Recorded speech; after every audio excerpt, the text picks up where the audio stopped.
Welcome back to the Lights Out podcast, bedtime stories for boys and girls for when the lights go out. Good evening, boys and girls. Are you ready for bed? Are you all snuggled up, wrapped up, nice and warm, ready for another Lights Out bedtime story?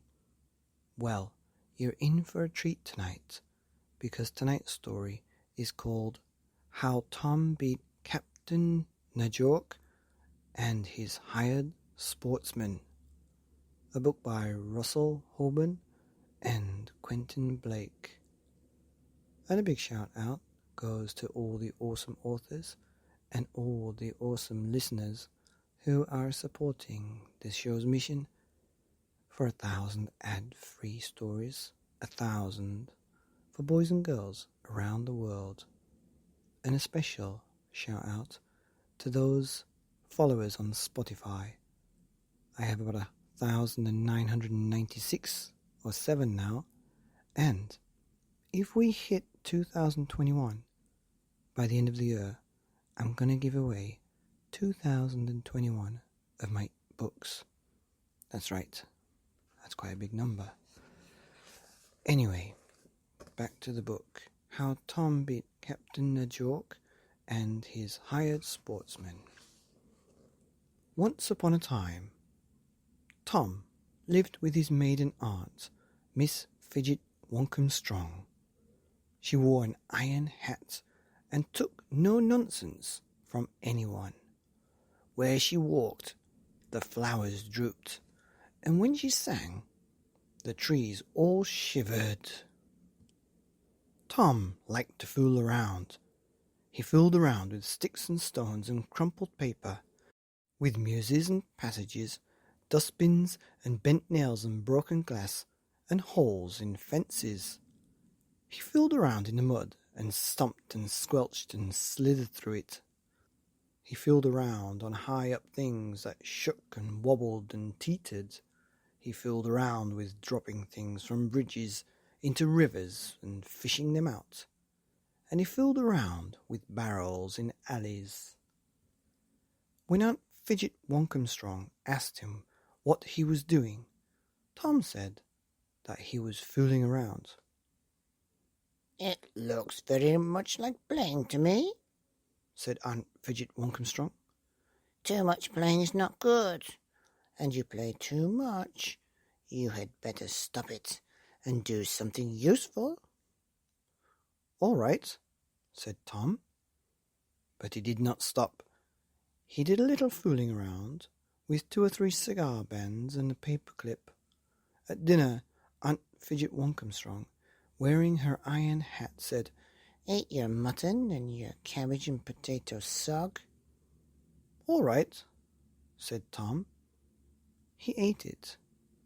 After dinner, Aunt Fidget Wonkhamstrong said, "Now, learn off pages 65 to 75 of the Nautical Almanac, and that will teach you not to fool around so much." "All right," said Tom. He learned them off. "From now on, I shall keep an eye on you," Aunt Fidget Wonkhamstrong said. "and if you don't stop fooling around, I shall send for Captain Najork and his hired sportsmen." "Who's Captain Najork?" said Tom. "Captain Najork," said Auntie Fidget Wonkhamstrong, "is 7 feet tall, with eyes like fire, a voice like thunder, and a handlebar mustache. His trousers are always freshly pressed. His blazer is immaculate, his shoes are polished mirror bright, and is every inch a terror. When Captain Najork is sent for, he comes up the river in his paddle boat with his hired sportsmen, all paddling hard. He teaches fooling around boys the lessons they so badly need, and it is not one that they soon forget." Aunt Fidget Wonkhamstrong kept an eye on Tom. He did not stop fooling around. He did low and muddy fooling around, and he did high and wobbly fooling around.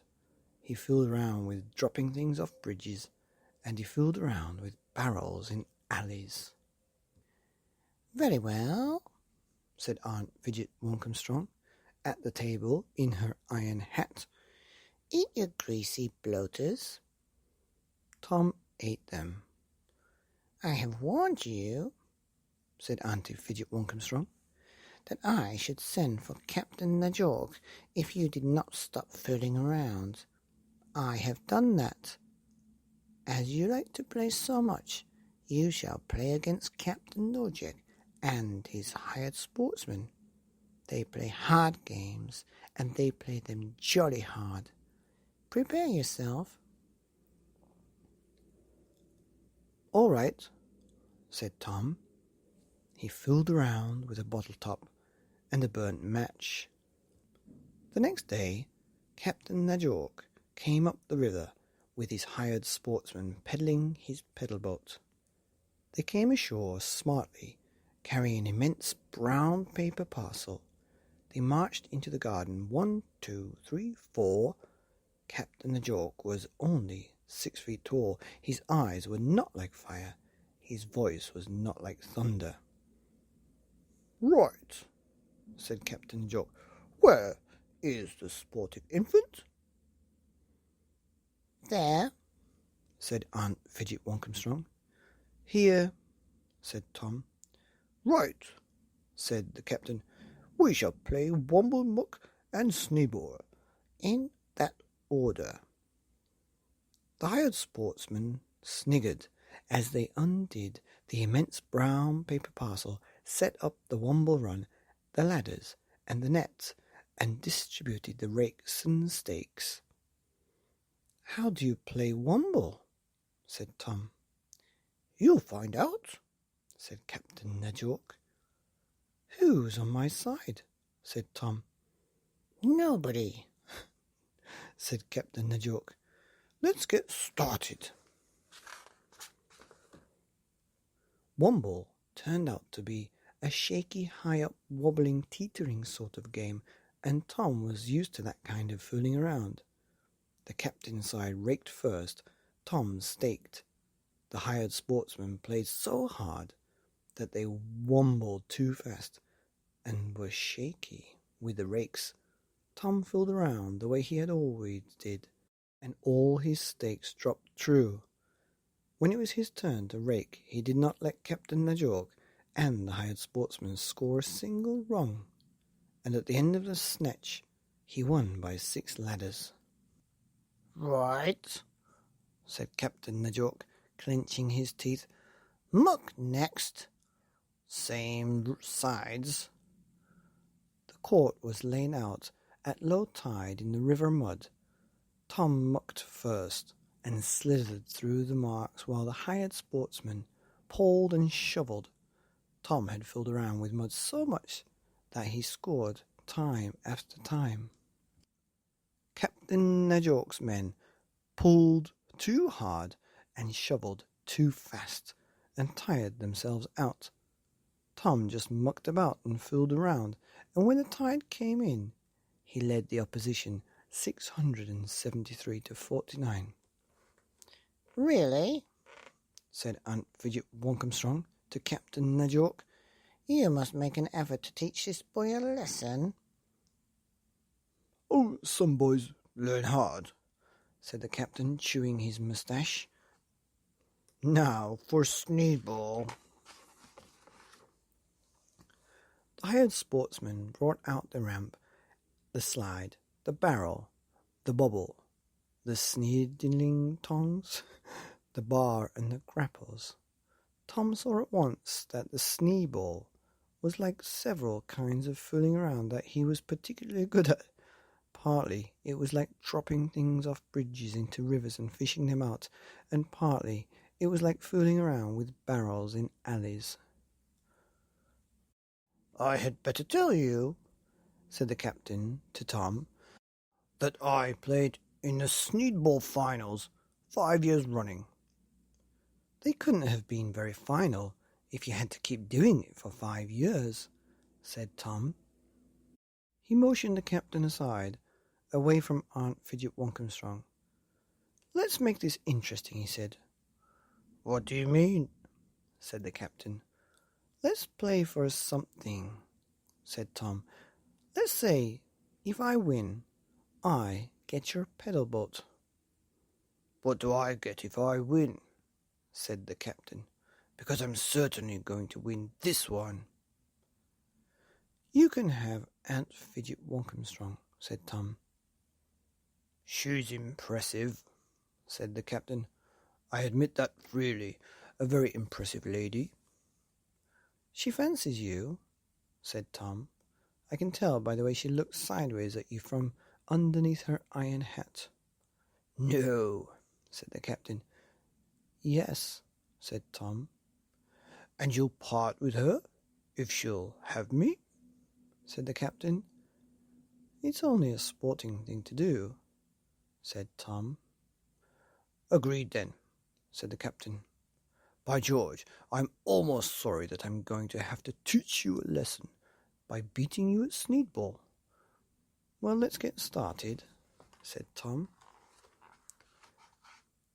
The hired sportsman had first slide. Captain Najork himself barreled, and he and his men played like demons. But Tom tongued and bubbled in the same fooling around way that he fished things out of the rivers, and he quickly moved into the lead. Captain Najork sweated big drops, and he slid his barrels too hard, so it hit the top and slopped over. But Tom just fooled around, and when it was his slide, he never spilled a drop. Darkness fell, but they shot up flares and went on playing. By 3 o'clock in the morning, Tom had won by 85-10.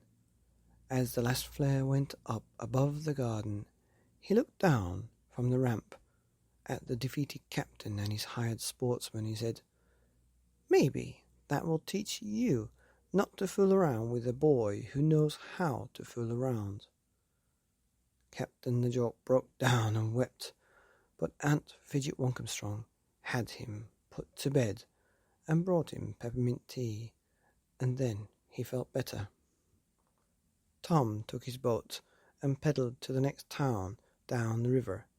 There he advertised in a newspaper for a new aunt. When he found one that was one he liked, he told her, "No greasy bloaters, no mutton and no cabbage and potato sog, no nautical almanac, and I do lots of fooling around. Those are my conditions." The new aunt's name was Bundle Joy Cozy Sweet. She had a floppy hat with flowers on it. She had long hair. "That sounds fine to me," she said. "We'll have a go." Aunt Fidget Wankumstrong married Captain Najork, even though he had lost the sneedleball game, and they were very happy together. She made the hired sportsman learn off pages of the nautical almanac every night after dinner. The end. Wow. That's a book that definitely have to see to understand about these weird games that Tom had to play with the captain and beat him to take his pedal boat.